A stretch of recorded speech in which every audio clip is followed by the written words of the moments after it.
شايفين اللي قدامكم ده؟ اعفن حاجة اشتريتها في حياتي. لو رملة بحر هتبقى انضف من كده. ازيكم يا جماعة؟ عاملين ايه؟ يا رب تكونوا بخير. معايا الحلة الاستانلس دي اتحرقت، فقلت بقى انا مش هضيع الفرصة دي، لازم نجرب. بصوا معجون الاستانلس ده عليها، نشوف هيطلع البقعة دي ولا لا. يلا نسمي بسم الله كده ونشوف هيعمل ايه معانا. احنا يا جماعة بنحطه وبنفرد المعجون ونسيبه 10 دقايق 5 دقايق اهو.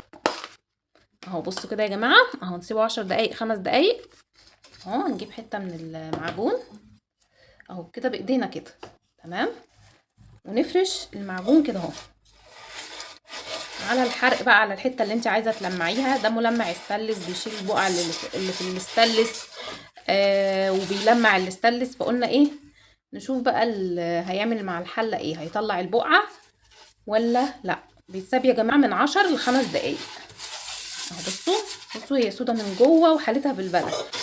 لازم ندعكها كويس عليه ونسيبها ونشوف هيحصل ايه، وهوريكم النتيجة لما نيجي ندعكها. هنا بقى يا جماعة بعد ما سيبنا المعجون 10 دقايق بالظبط، هنبتدي ان احنا ندعك مع بعض ونشوف النتيجة. بس يا جماعة هو بيطلع، بس عايز ايه، قرصة شوية في الدعك. بصوا انا هوريكم حتة كده اهو. بصوا طلع يعني لا بيطلع والله.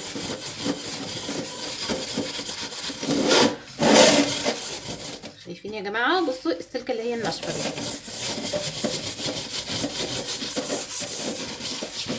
استنى اوريكم تاني.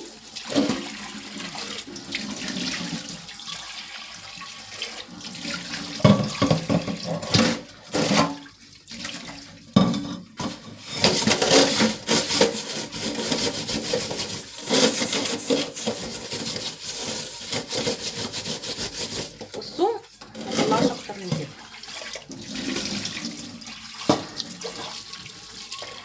بصوا هي النتيجة مش بيرفكت. بصوا يا جماعة مش راضي يطلع اكتر من كده، يعني هضطر ان انا ادعكها بمعلقة. هو مش بيرفكت يا جماعة. وبس حبيت اوريك التجربة علشان تبقوا عارفين لما تيجي تجيبوا حاجة تبقى نتيجتها ايه. اللي هو ده نتيجته مش بيرفكت يا جماعة، مش قد كده. يعني هو بيبقى معجون كده من جوه، يعني ما انصحش بيه. لو في بقعة جامدة مش هيبقى حلو، يعني ده اخره خالص تلميع ومش قد كده يعني. بصوا بس كده، اقول لكم سلام.